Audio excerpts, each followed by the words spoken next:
തിരൂർ സൻഹ ഫാഷനിൽ കിടിലൻ വിലക്കുറവിൽ Onam special stock clearance sale. Visit today Sanha fashion Tirur.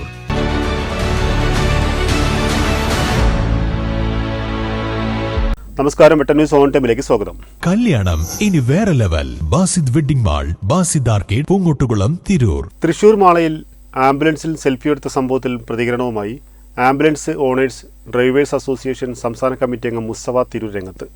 രോഗിയുമായി പോയ ആംബുലൻസും സെൽഫി എടുത്ത ആംബുലൻസും രണ്ടാണെന്നും ആംബുലൻസ് ദുരുപയോഗം ചെയ്തവരെ നിയമത്തിന് മുന്നിൽ കൊണ്ടുവരണമെന്നും മുസ്തഫ തിരൂർ ആവശ്യപ്പെട്ടു. Trendy and customise collection, best in budget. Theyyam പാട്ടിൽ പോലൊരു ഓപ്ഷൻ വേറെ ഇല്ല. ഞങ്ങളിപ്പോൾ ഒന്ന് നിങ്ങളെ മുന്നിൽ എത്തിയിട്ടുള്ളത് ആംബുലൻസിനും ആംബുലൻസ് ഡ്രൈവർമാരെ മുന്നിലേക്കും വരുന്ന ഈ അക്രമങ്ങളുമായി ബന്ധപ്പെട്ടുള്ള ഒരു കാര്യം ജനങ്ങളിലേക്ക് എത്തിക്കാനാണ്. ഇപ്പോൾ അടുത്ത് തന്നെ മിനിഞ്ഞാന്ന് നടന്നൊരു സംഭവം, മാളയിൽ നടന്നൊരു സംഭവം.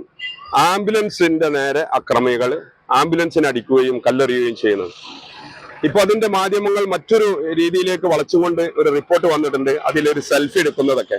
പക്ഷെ എല്ലാവരും മനസ്സിലാക്കേണ്ട ഒരു കാര്യം, രോഗിയുമായ പോയ ആംബുലൻസ് മറ്റൊന്നും, സെൽഫി എടുത്ത ആംബുലൻസ് മറ്റൊന്നുമാണ്. കാരണം അതിന്റെ ഏക തെളിവ്, രോഗിയുമായ പോയ ആംബുലൻസ്, തടുത്ത ആംബുലൻസിൽ ഈ ഒരു മഞ്ഞ സ്റ്റിക്കർ ഇല്ല. ഒരു സ്ഥലത്ത് നീലയും ഒരു സ്ഥലത്ത് ബ്ലാങ്കും ആണ്, വൈറ്റും ആണ്. പക്ഷെ സെൽഫി എടുത്തതിൽ വളരെ വ്യക്തമായിട്ട് കാണുന്നുണ്ട്, ഒന്ന് മഞ്ഞയും ഒന്ന് ഈ നീലയും കാണുന്നത്. അപ്പൊ അത് രണ്ടും രണ്ടാണ്. പക്ഷെ തെറ്റുകാർ ആരാണെങ്കിലും, അതായത് ഈ കുറ്റവാളികൾ, അതായത് ആംബുലൻസിനെ തടുത്തവരെ നിയമപരമായിട്ട് പോലീസ് ഇടപെട്ട് അവരെ നിയമത്തിന്റെ പാതയിൽ അവർക്ക് ശിക്ഷ കൊടുക്കണം. അതേനേരത്തിന് ആംബുലൻസ് ദുരുപയോഗപ്പെടുത്തിയത് ആരാണോ അവരെയും വളരെ വ്യക്തമായിട്ട് അവർക്കുള്ള ശിക്ഷയും അതേമാതിരി തന്നെ അവരെ ഫിറ്റ്നസ് വരെ കട്ട് ചെയ്യണം. കാരണം ആംബുലൻസ് ദുരുപയോഗപ്പെടുത്തുമ്പോൾ ഞങ്ങളെപ്പോലത്തെ സാധാരണക്കാരായ ആംബുലൻസുകൾക്ക്, പ്രൈവറ്റ് ആയാലും ട്രസ്റ്റ് ആയാലും ആംബുലൻസുകൾക്ക് അത് വളരെ മോശമായിട്ട് ജനങ്ങൾ ചിത്രീകരിക്കുകയാണ്. ആ ഒരു ചിത്രീകരണം ഉണ്ടായത് കാരണം ആംബുലൻസ് എന്ന് പറയുന്നത് ഒരു എമർജൻസി വാഹനമാണ്, അത്യാവശ്യ ഘട്ടങ്ങളിൽ ഉപയോഗിക്കാനുള്ള ഒരു വാഹനമാണ്.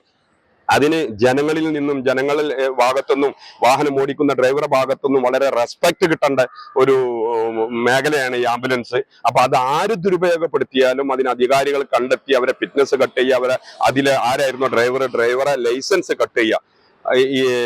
അതുമായി ബന്ധപ്പെട്ട് എന്ത് പ്രശ്നങ്ങളുണ്ടെങ്കിലും, പക്ഷെ ഒരു ജീവൻ രക്ഷപ്പെടുത്തുന്നതിന്റെ ഇടയിൽ നമ്മൾക്ക് ഇങ്ങനെയുള്ള ബുദ്ധിമുട്ടുകൾ ഉണ്ടാകുമ്പോൾ അത് ഒരുപാട് പ്രയാസമുണ്ട്. ഇപ്പൊ അടുത്ത് തന്നെ തിരൂർ ഭാഗത്ത് 5 ചെറുപ്പക്കാരെ ആക്സിഡന്റ് ആയിട്ട് 5 ആംബുലൻസിൽ കൊണ്ടുപോകേണ്ട ഒരു അവസ്ഥ വന്ന് അവരെ ബൈസ്റ്റാൻഡർമാർ എത്തിയപ്പോൾ 5 മണിക്കൂറാണ് അവർക്ക് വേണ്ടി ഞങ്ങൾ അവിടെ ഹോസ്പിറ്റലിലല്ലേ ഈ ആംബുലൻസുകളൊക്കെ ഡിപ്പെൻഡ് ചെയ്തിട്ട് അവർക്ക് വേണ്ട കാര്യങ്ങളൊക്കെ ചെയ്തു കൊടുത്തത്.